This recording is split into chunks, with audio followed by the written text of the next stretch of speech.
Hi guys and welcome to Quinton's Guitar Corner, and in today's episode it gives me great pleasure to be able to bring the amazing guys from Body Harvest. We have Jake here and Gareth. They're going to be taking us through their guitar rigs in terms of what they used on their latest album called Parasitic Slavery, and taking us through their live rigs as well. So without further ado, let's get this going.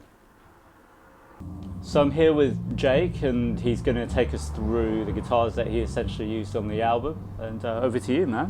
So what have you got first? So this one's my main guitar. It's Jackson 7-string. It's Christian Audi Walbers, who used to be the guitar player in Fear Factory's signature model. Anyone who knows me knows I'm quite a big Fear Factory fan. Cool. So it's all about the right hand with Fear Factory. Yeah, definitely, and that's what I'm all about, man. I do solos, but I wouldn't call myself a lead player, you know. Right, I see. All about this, you know. So I just like the simplicity of it, you know. It's got the one volume knob, one humbucker. For me, that's what I mean, you know. Turn it up, this is how it sounds. Sure. Simple as that, you know. So what Seymour Duncan is that? Is that a Blackout? Yeah, that's a Blackout. This is just the ones I find I like. I mean, this guitar did have an EMG 707 in it originally, but I just find, like, with the Blackouts you got a bit more gain and also a bit more clarity, so just like this what I need with my sound, you know. The EMG's alright, but can be a bit muddy at times, I find. So and just the Seymour Duncan, just everything that's wrong with the EMGs, I would say the Seymour Duncans just. So how do you find it, the Seymour Duncans compared to the EMGs in terms of, you know, the lower register, because you do have the additional string going on? Yeah, I mean, I don't really play any 6 strings at all, to be honest. I'm more a 7-string guy. So yeah, and I just find they're perfect for it, really. I mean, both pickups respond with the lower registers quite well, to be fair, but as I was sort of saying before, just with the Duncans, it's just got so much more clarity, I think, and like note definition and like pick and hand articulation, and just for me, it's a much better all-round pickup, you know. So I guess it just suits you best in terms of what you do. Yeah, definitely. And I mean, like, we've recorded 2 albums now with this guitar, with this pickup, and it's just become our tone, if you see what I mean. Yeah, you know. for sure. So yeah. Sure. And what fretboard is that? Is that ebony? Or? Yeah, it's an ebony fretboard. I don't think you can get many ebony fretboards anymore, Right. but yeah, it's an old ebony one. But yeah, it's great, to be honest. I mean, if you're a shredder, this guitar is probably not for you. But if you're just all about chun chun chun as I am, you know, it's fucking perfect, really. Awesome, man. Yeah. Awesome. It's just the one volume knob, no switching, just string through body. It's very, very utilitarian. I quite like it. It's very, very, you know, just for the throat. I quite like that. Yeah, definitely, man. Yeah, turn it up. Fucking here you go. Here's a metal tone. For sure, for sure. And what do you have it tuned to? I usually have this one in drop A, because we play in B standard and drop A, but I've started using 2 guitars, pretending I'm a rock star and all that lately, you know. So yeah, I usually have this one in drop A, and I have the Zyphos behind me in B usually, and yeah, it's just nice to switch guitars live, you know. Awesome. So on the album, did you use this guitar primarily for tracking? Yeah, this guitar was used on absolutely everything, all the rhythms, all the solos. Yeah, Gaz even used it as well. Yeah, so it's just this guitar. I mean, it's just for recording, it's definitely the best sounding one I've got personally. So it's the one I always go to. Sure. Yeah. Okay. And did you use it for any sort of like overdubs, or what else did you more or less use? Yeah, I mean, on the album we got like 4 guitars, right. So like 2 either side, and then obviously leads on top. Sure. So yeah, it's a lot of guitars on there, and if you listen to the album, you'll hear it's pretty massive. You know what I mean? It's yeah, but and it's got the arch top body as well, so like the sound proper like reverberates really nicely. Nice. And so are those locking tuners on the top? No, it's just standard tuners Jackson? on them. Unfortunately, this guitar had a bit of a boo-boo a few years ago. I don't know if you can see that on the camera. Right. But and it was repaired actually by the guy who owns the studio. So I have wanted to replace them with the locking tuners, but I'm a bit afraid to touch it just in case, you know. So. So without it's an interesting thing with locking tuners, because I find that once you start using them, you suddenly feel, especially live, that you can't go back. So I wonder still, like, you know, with a guitar of that caliber without the locking tuners, do you find that it holds the tuning, or is it? Yeah, this one is pretty good, to be fair, and when it's set up, it's good. And in all honesty, I do need to repair the tuners on these because they are a bit stuck and all that. Right, as I said, like, with the sort of the headstock the way it is, I'm a bit afraid to touch it just in case it breaks. In all honesty, but yeah, I think I will go to locking tuners one day. Sure. Yeah. No, it makes sense. I mean, for me, as a guitar player, like, so I switched on my 8-string from the standard tuners that were there to these Planet Wave locking tuners. Oh, right. And ever since then, I've always been scared to even try using my spare guitar live. And I just wonder, like, if there is any sort of, because my other guitar player, he uses just standard tuners and they seem to work fine, and he's always in tune. Yeah. But I don't know, I just think, like, you know, for a guitar of this caliber, you know, you do get guitars that are built well enough where you don't, definitely. it doesn't necessarily matter so much, I guess. Or I mean, but then I guess it depends on the player too. So fair dues. Yeah, I mean, yeah, it's like I said, it's something I would get on there, but I don't know. I think it's a case of, like you said, now you've used them, you couldn't be without. I mean, until you've actually used them, you don't know what you're missing out on. You know what I mean? So yeah. Fair dues. And is that a bolt on or neck through? It is actually a bolt on, but okay. I mean, to be fair, I usually go for neck throughs, but it just, I don't even realise the difference, to be honest. Sure. It's just where it is, you know. And a lot of people, there is this misconception about bolt-ons. Like, people seem to think that just because it's a bolt-on guitar, it doesn't mean, you know, it's not a guitar of quality. And, you know, I've had neck throughs before that have been absolutely shoddy, but, you know, Jacksons are notorious for building bolt-on guitars with, next to, the best construction. And I think a lot has to be said for that. And even from the tuning stability standpoint, actually, in some instances I do find bolt-ons kind of better for that. I mean, it's like a lot of Ibanez guitars as well. If you look at some of like the high profile ones, and I mean, like, you know, the 2-3 grand ones, they're all bolt-on necks as well. You know, it's not that, you know, like you were saying, like a bolt-on neck doesn't necessarily mean it's a cheap guitar, you know what I mean? For sure. Awesome. How does when you actually play it, because, like, I guess, you know, with Jacksons, they're synonymous with metal, with riffing, with shred. How does the neck feel compared to, like, other shredder type guitars? Because that guitar looks like, you know, as well as, you know, bringing all the rhythm, it's, you know, full of shred. So, like, when you're... I mean, I'm not much for shredder myself, so I couldn't probably comment on that as well. But I mean, it is a really thin neck, and for a 7-string as well, you know, you don't even think as a. So I've got quite a small hand, so I don't go for big neck guitars, really. You know what I mean? So yeah, mate, it's easy to play, really easy to play. Yeah. Awesome. And if you're riffing, it's just designed for heavy riffing, really. Awesome, man. That's killer. Cool, so now we're going to move on to the amps that we used in the studio. So just talk us through your setup, man. Like, what did you use from the guitars right through to the amp? Yeah, like, so we use a Jackson that we just went through, and literally the setup I got here, so it's a Marshall Mode 4 cab with K100 speakers, which are, you know, they got a lot of low end, very bassy, but obviously you still got all the necessary high and mid ranges you want. They're just fucking great for metal, really, you know. So what, you fitted those in yourselves? No, that became standard because the Marshall Mode 4 range is quite varied, but I specifically looked for one that had these K100 speakers after a mate of mine had a cab with them, and I was just like, yeah, I need those speakers, you know what I mean? But yeah, so I specifically looked for a Marshall with K100s in. Awesome. Because I just love the sound of them. And I guess and that suits the tuning. That suits very much what you guys are about. When you're playing in low tunings and you just got that thick, heavy gain, you know, and it's, you know, fast, relentless sort of death metal, you know, this is what you want, you know. Awesome. So like when I guess you guys went through a traditional route in terms of miking the cabs, you know, in order to get the tone that you wanted recorded, or was it the case that you guys recorded DI and then? Well, we sort of started recording, you know, just dry tracks, going to reamp. Unfortunately, when we got to the studio, the guy we were recording with couldn't quite work out how to do the reamp, so we actually had to redo all the guitars in one day, which was quite stressful, as you can imagine. But we knocked it out. But in the end, it was one of those accidents that kind of made the album, you know, because we had already mucked about with the amp a lot, got the tone just right, and you know, and by then we knew how to play the songs, and we were like, fuck it, let's just go, you know. So yeah.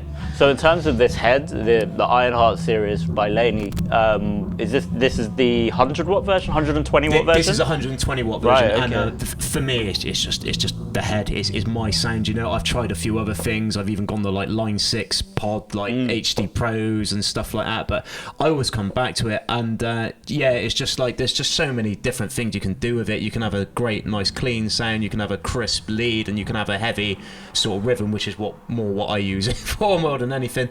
But the thing I love about this head the most is basically these two functions. You've got dynamics, which I like to call the shit cab knob, because it's like if you go into a venue and you ain't got your own decent cab, and you've got a cheap quality, you can fiddle about with this, and it's almost like it finds where the sweet spot is on the cab, so that's absolutely perfect.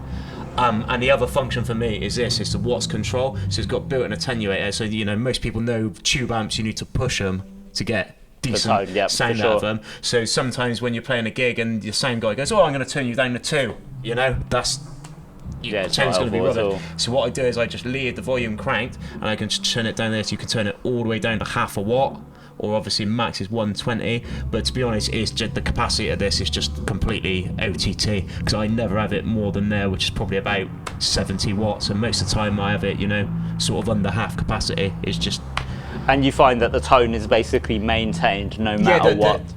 When you get down to half a watt, it's a little bit different, but half a watt amplifier, you know what I mean? But when you're sort of here in the 20s plus, is the tone is just maintained. For sure. Yeah. And then do you so for recording the actual tracks, did you primarily use just the rhythm channel, or were you using the lead channel? What did you basically... I mean, a lot of people on amps, they kind of find that like the lead channel is usually better, but this amp is literally designed for rhythm and lead. I use the rhythm purely for rhythm, and then when I do go to a lead, I switch to the lead, and it's just also got like reverb as well, which I switch with the lead, and it's just absolutely fantastic. But it's really like designed for rhythm and leads. You don't get that in a lot of amps. I find a lot of amps is like, the lead channel sounds better for riffs than the rhythm channel does. You know what I mean? I can definitely vouch for that, because I used to have the 60 watt version of this back in the day, and you're 100% right. I was playing in more of a kind of a rock band at the time, and I would use the rhythm channel for for the crunch tones, for all the rhythm passages, and then if I wanted to just kick it up a notch, I would definitely use the lead. Do you use the pre-boost much, like the tube screamer function? It's kind of weird. I kind of do. A lot of people kind of crank the boost up and use it for that, but I have it on all the time. And what I do is I sort of temper it with the gain. So like if you see, I've got the boost there and the gain like that. If I wanted to crank the boost up, I crank the gain down. And then if I wanted to put the boost down, I do the same. I just find they kind of work together really nicely, and for me, that's where my tone works. I see. And and then do you use the push-pull functions as well? Yeah. I don't tend to do it on the treble, because I find it just gets a little bit too bit too shrill, But I always have the push-pull out on the bass and mid, and the same for the lead channel. To be fair, I just find it's just slightly better tone. Okay. Yeah. Fair. And then.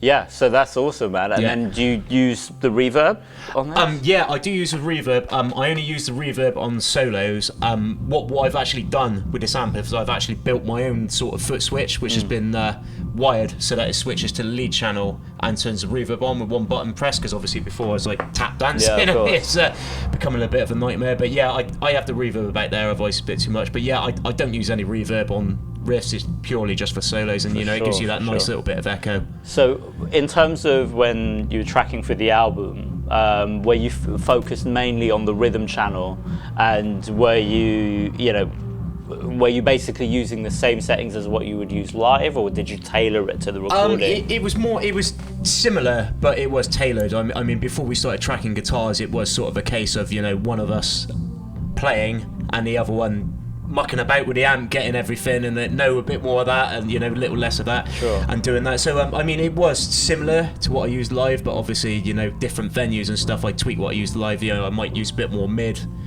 depending on the venue. I mean, even though I'm using a Valve amp, I do have quite a sort of scooped sort of thing, but I find with Valve amplifiers you can get away with it a bit more, because you've got that clarity in the valves. So then with that, so were you also, I could see some sort of tube screamer up at the top there, or some kind of overdrive pedal. Was that in the signal chain when you guys were recording? The signal chain for recording is pretty much identical to what we've got here. So that's a Maxon OD 808 in there.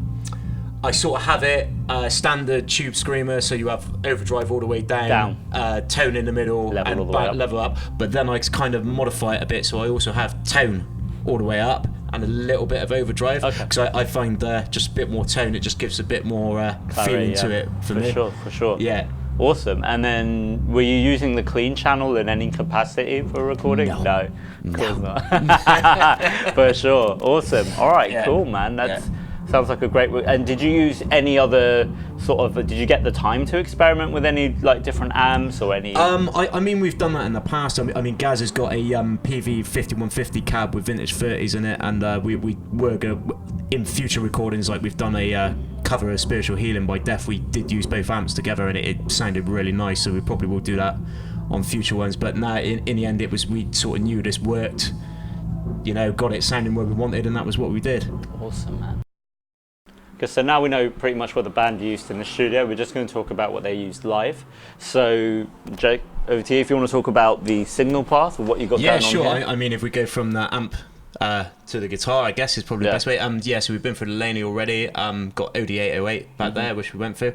And then what I got is this here, which is a rack ISP decimator. Right. One of my best bits of kit, I would say, is I'd go as far as saying is the best noise suppressor out there. Yeah, I really would, because it's absolutely fantastic. You got a dual channel. So what I got is also in the effects loop of the amp here.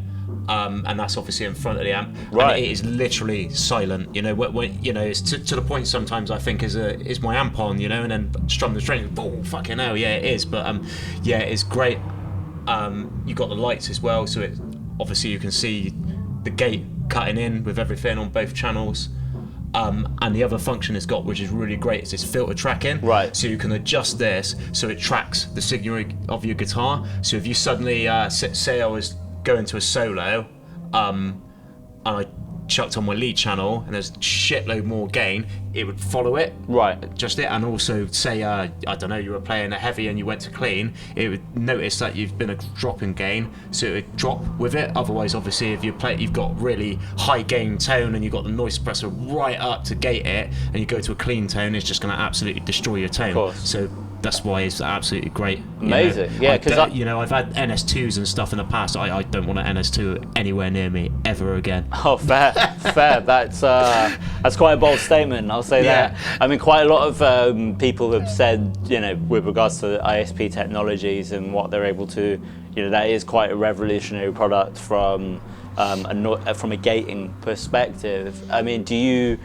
find that it doesn't color the tone whatsoever? Nah, I mean, even if you like really crank it. I mean, with any noise suppressor, it's all about finding the sweet spot. Right. Obviously, you know, you can obviously set it too much, so it's completely like, you know, destroying your tone. But once you find it, it's good. And like, it's good like if you change guitars as well, because like my Red Jackson is very hot. You know, it's got very hot output, and sometimes, especially live, if I'm changing to another one and the signal's not quite as there, it might catch the Jackson just about, but then like say I'm using the Zyphos or something, it'll catch it too much, and then like I'll be playing a solo and suddenly my tone will cut out or something, you know. So it's good to have that filter in there to, you know, to monitor the signal appropriately, you know. Awesome. And then because you touched upon this briefly, where you're saying that there were two channels. Yeah. So you were saying that one runs into the effects loop. Yeah, one literally. So basically, you got this channel here. Yeah. So obviously I got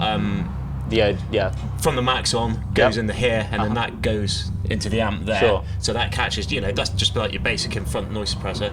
Then from the effects loop, it goes into this channel, and what that basically does is just takes away any noise you get from the preamp stage, because obviously, you know, when you're playing really high gain stuff and you turn your amp on, your amp is all the time. But like I said, it is literally silent. You know, there's not even a hum, which is just absolutely what you need, really. And there's no like coloration in terms of the effects either, because like, you know, in your effects loop you typically run your delays, your reverbs or whatever for your... To be fair, I don't have anything in the effects loop at the moment, just because it's a faff to have more cables. I use a whammy pedal, and some people say it's better in the effects loop, and yeah, I've had it in the effects loop and it's good, but it's just easier for me to have it that way, if you see what I mean. So so you have... So this is actually perfect for moving into pedals. So, there you go. You know, in terms of the pedals that you actually use, so when you're talking about the Digitech whammy there, do you use it in the front or in the effects loop? No, it's literally in front of the amp. Yeah. So from the ODA up here, that's where my cable goes, and then that's to the whammy. So awesome. So let's talk about your pedals here that you've got in front of you. So Yeah, man. I mean, I try and keep it fairly simple. To be fair, I've got my receiver for my wireless, so that's a G50. Sure. Can't sing the praises of that enough. To be fair, I'd go as far as saying it sounds better than a lead. Right. Really clear tone, really nice. Awesome. Yeah, because I use a G90. Oh yeah, And I've got the rack one, and so that's like the rack equivalent of that, touch wood. I've not had any dropouts whatsoever. Big stages, little stages. It's been great. I've seen quite a lot of players actually using the G50 as well. So yeah. To be fair, I did want to use a G90. If it wasn't for the whammy pedal, to be honest, I'd have nothing on the floor and I'd have it all up here. But obviously, because I need the whammy, it's just easier to have sort of wireless receiver and tuner on the floor. Otherwise, I could have easily got rack versions and had them up here. But right. I see. So then I can see that there's a Korg pitch black out the front. It's actually the pitch black poly. So it's got. It's kind of useless for me, unfortunately, because I use like 7 and 8 strings. But if you've got a 6 string, it's got a function in it where you can strum all the strings, and it gives you like little LEDs, and it tells you which ones are out. So obviously, if you want to tune quickly, like in between songs or something, you could do. Oh yeah, that one's out. Yeah, quick. Awesome. Job done. Cool. Yeah, unfortunately, it's only really 6 strings, so I don't ever use that function on it. But I mean, I've used like Boss TU2s in the past and other stuff, and I just find the Korg stuff is just more precise. It's just, you want it tuned properly, use a Korg, I would say. Yeah, for sure. Yeah, no, I have in like my fly rig, I do have a Korg pitch black tuner in there, and it does the job. It reminds me very much of like the old school TU2s, right? Like the TU2s, because like it wasn't like you were trying to pitch to this particular LED. It's more like, okay, I need to be in the ballpark, and if I know that it's in the ballpark, we're okay, and that's how I traditionally recorded, and that's just what I'm used to. Like I feel like the TU3, when you use it, it's like that extra second, and it's like, and I hate that. Like for me, it's more like I need to play and I need to go. Yeah, exactly. When you're playing live, especially if like you're thinking, oh, I'm a little bit out, and your singer's already starting to announce the next song. Quick. You need to be quick, don't you? So you want something that's reliable. You don't want to be mucking about with it for ages. You want to be there straight away, don't you? I can see that everything's powered by the tried and true pedal power 4x4 by Voodoo Labs. So I mean, I've never used one per se, but I've heard that these are essentially noiseless and perfect for what you need. Right? I've used other ones. I've used like the cheapy ones you can get from like Maplins or whatever. And it's especially with the high gains. I mean, it was so bad at one point. I remember playing in a band in the past, and it was not only affecting my rig, but it was affecting the other guitar player's rig. That's how bad like noisy these things are. But this is silent. The reason I got the 404. 4x4 instead of just the standard plus is because with the line 6 and the whammy pedal, and I also use like a looper for samples, which just goes, it doesn't go through my rig, straight to the PA. I need a lot of high current output, so obviously the Voodoo Lab normally is only 100 milliamps, so I need a bit more juice to support those 3 pedals. I see. And let's talk about that little pedal that I can see over there. That looks quite makeshift. What is that? Well, that was just like a normal sort of laney foot switch, but I took all the grubbins out of it and literally just used the case in. And what I've done is I've put a 3-pole switch in there. Right. Wired it specifically, so it's basically like a stereo switch, because obviously on the normal switch you've got a live and a ground. Okay. So it's got 2 lives on the ground. Right. And what it does, I've got a stereo lead that then goes into the back of my amp. I've then got a splitter, so what I can do is I can switch from my rhythm channel to my lead channel, and also switch a reverb on at the same time, because otherwise, I mean, then you're having to tap dance. It's just exactly. Whereas sure. this, boom, one, and it's done. Yeah, the only thing I need to do is stick an LED into it, but I haven't quite got that far yet. But I will get there at some point. And you've built that from scratch. That's pretty impressive. Yeah, man, I gotta say. I mean, I'm like electrical engineer by trade, so I quite like messing about with stuff and wiring things up. So that's amazing. Yeah. No, that's really cool. I wish I learned that. Because like there's so many little things that over the years I would have loved to have done, with fixing amps, or just being able to wire something a certain way to get all the sounds that I need in one button. That's awesome, man. For simplicity live. I mean, I've even had like Voodoo Lab ground control pros and switched in the past, but it's just your rig then. I mean, my rig's big enough as it is, it'd be up here, what I mean, with like the Rex unit. So awesome. just, I've got a tiny little pedal that does it, That's really cool, man. And Yeah. then this thing at the top here. Now, Yeah. I mean, I've seen a lot of touring acts, you know, use I guess power conditioners Yeah. and whatnot. I've never felt the need to use them so much in the UK, but Yeah. I can see you have one. Maybe Yeah. talk us through it. I mean, do you notice a difference with or without it? I don't really notice a difference in tone or anything, but it is it's just really handy. I mean, even as simple as the lights, you know, if you're on a dark stage, you know, as soon as you pull these out, it's I can see everything. You know what I mean? It's got trip in it as well, so if the electrics is dodgy, you can reset it. The thing I like about it is the fact I can just turn like if I can show you now, you know. That's everything off, you know, it's turned all of these off. So instead of having to go, on, it's just boom, all on, one button, you know? And for me, that's what I use it for, really. I mean, there are about 10 outputs in the back of it, but I use probably 3 of that, you know? Okay. No, that's awesome, man. That's really, really cool. Okay, cool. So, and do you use this cab live as well, this Marshall? Occasionally, it depends, you know, if we're playing a headline show and we're supplying stuff, yeah, I'll use like cab, but, you know, mainly if it's someone else on the bill, I'd use whoever's cabs. But again, that's why I like using this amp, because obviously, like I spoke about earlier, the dynamics on it, you can sort of tailor it to cabs, you know. So. And especially, I guess these days, a lot of people tend to go with the route of, you know, having a cab on stage for monitoring, but then using something like a 2-notes or a cab simulator to go front of house. Are you guys quite traditional when you're set up? You guys just still do the whole miking? Yeah. We're head and cab people, you know. Like, I've tried digital stuff and it just doesn't work for me, you know. No, it's like I know a lot of people get into Kempers and stuff, and you know, Kempers are great, but I don't know. I just like having a cab behind me, and I just like, you know, being in control of my own tone and not sound guy. You know what I mean? Sort of like, I'm going to put you here. At least I know I got a cab and I can hear everything that's going on, you know. For sure. I mean, like, I guess like for me as well, like as a guitar player, it's like, I love the sound of heads and cabs, like the 100%. You can't beat it. You cannot like. You can get close to it. You can get close, but like, and Yeah. having made the switch to digital, you know, I love the sound of digital, and it is the sound like in terms of like, okay, it's comparable and all that sort of stuff. But there is something about having, you know, cab pushing air, and that is your mic tone as well. Yeah, and absolutely. you know, you've got all those elements within that, you know, within your range, you know, to be able to, you know, feel like you're playing like a stadium or something. Yeah, you know? definitely. Whereas That's what it's all about, isn't it? yeah, for sure. At least that's what we think, right? You know, Yeah. so it's awesome. That's really cool, man. So, what other guitars do you use live? Live, until recently it was mainly just the Jackson, but I've started trying to switch guitars between tuners now. So I usually use the Jackson in a drop A, Yep. and I use this one in sort of B standard tuning. Sure. So this is a Ibanez Xiphos, Awesome, 7-string. Quite hard to find nowadays. It's got the same pickups as a Jackson in it. Yep. Done deliberately, obviously, because I want to match course. tones when I play Yep.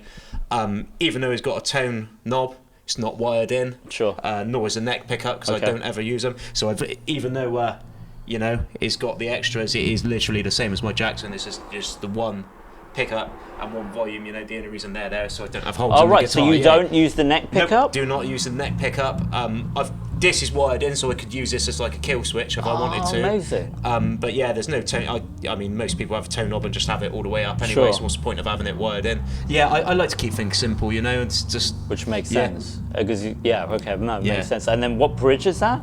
I think it's a Gilbrato bridge. Yeah, okay. To be completely honest, it's one thing in this guitar I would change. If I could change Okay. anything, I don't get along with it. When I first bought the guitar, it had quite a bad edge on Right. the E string, and it kept like snapping strings quite a lot. And I remember one time, me and the guy who was in the studio where we got some like proper Luther's files and spent a long time getting it nice. So like, it was stop sure. snapping the strings, you know. Sure. But And how many frets is that? Is that 24? Or Yeah, because I remember that's 24 I'm fret pretty on sure this, there was yeah. like an edition of the Xiphos that did like 27. yeah, something that was only the ridiculous. 6-string The version, because 6-string I ones. did used to have some 6-string versions as well, but they had one 6-string version which had 27 frets. 27th fret, and I think it had a neck pickup which was a single coil, like an Air Norton Crazy, or something yeah. like that. It was a nice guitar to sure. be fair, but yeah, Sure. that was a standard headstock, and I don't like standard headstocks. No, sort no, of so you reverse got stock, reverse. but Yeah, all reverse I love stocks, yeah. I love reverse headstocks as well. Yeah. Just reminds me of like a giant hockey stick or something, yeah, of course, or like exactly. a weapon. You know, especially on the Jackson, you know. For You sure. can play hockey with that, definitely. For sure. And do you have this in the same tuning as the Jackson, or? The Jackson I have in drop A, Yep. and I have this in B standard. So it's only the lowest string, which is different, but it's just, you know, it's just easier. Sometimes you fiddle about it, you know. I think it looks better when you're playing live as well to sort of go off and come back with another guitar. Yeah, no, instead for of sure. Stand there in front of everyone, are you all right? You know. Yeah. So when you're switching guitars, do you have any sort of way of like switching them out, or is it a case of standby on? And... Yeah, see, I don't even. I literally just turn the tuner on because then and then it obviously meets the that silences signal. everything, and then turn over. Yeah, or like even because I do use the same wireless, I haven't quite got 2 packs yet. Sometimes Yeah, I yeah. just turn the wireless off and go from there. You know. Oh, okay, 'Cause fair. obviously anything that's going to kill the signal and not. Because the last thing you want switching your guitars is. Yeah. That's what I was more alluding to. Yeah. Okay, for sure. Yeah. No, that's awesome, man. Really, thank you so much for taking me through your guitars, your rig, and your studio setup.